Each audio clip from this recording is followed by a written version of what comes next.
from the marsh to the mill, and from the ancient past to a sustainable tomorrow. It is a landscape where ancient migrations intersect with world-class sustainability.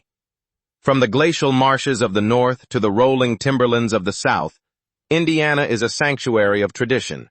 Cinematic drone shots sweep across the morning mist of the Jasper-Pulaski Fish and Wildlife Area, revealing thousands of acres of restored wetland before gliding south toward the deep, dappled sunlight of towering oak and walnut forests. Two stories define this state's ecological identity. One takes flight on prehistoric wings. The Sandhill crane is not merely a symbol of Indiana's wild heritage. It is a working partner in the health of the entire region. These birds are living fossils, tracing their lineage back 10 million years, performing the same intricate dances they have since before recorded human history. Every autumn, more than 30,000 of them descend into Indiana's shallow marshes at sunset, their wings folding like curtains closing on a grand performance. Watch closely, and you will see them bow, leap, and toss sticks into the air in elaborate courtship rituals that have not changed across millennia. Indiana sits at the critical center of their migration corridor, serving as the essential refueling station between their Canadian breeding grounds and their Gulf Coast wintering sites. Without these restored marshes, the journey would be impossible. But the cranes are not passive passengers in this ecosystem. They are active engineers. By foraging deep in the mud, they stir up nutrients, regulate aquatic vegetation, and maintain the biological balance that keeps Indiana's wetlands functioning at peak health. These wetlands, in turn, filter the water that eventually flows toward the Great Lakes, protecting drinking water for millions of people. They are, in Indiana, the same force. Indiana is a global leader in high-quality hardwoods, with over 4.7 million acres of forest land that is growing significantly faster than it is being harvested. That single statistic carries enormous weight.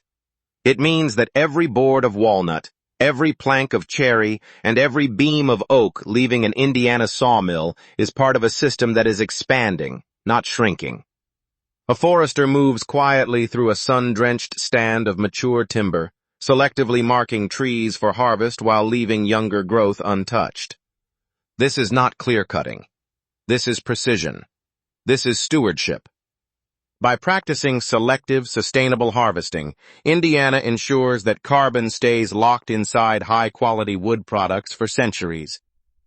A handcrafted table built from Indiana walnut does not release its stored carbon. It holds it.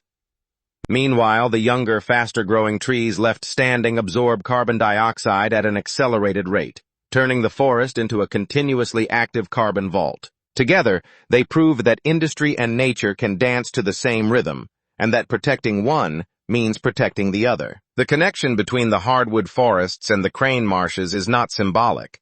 It is structural. Indiana's vast forested watersheds act as a natural sponge, absorbing rainfall and filtering sediment-laden runoff before it ever reaches the wetlands where the cranes rest and refuel.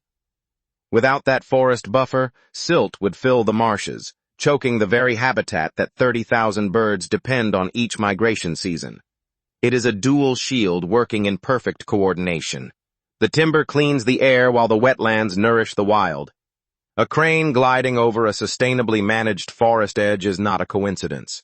It is the result of a system where every element supports the next. From the prehistoric call of the crane to the enduring strength of the oak, Indiana is a state of deep roots and wide wings. A crane pair calls out at dawn as the first light breaks across an Indiana forest blazing with autumn color. This is the Hoosier promise. By honoring the dancer and the timber, Indiana keeps its commitment to every generation that follows. Ancient, sustainable, and strong.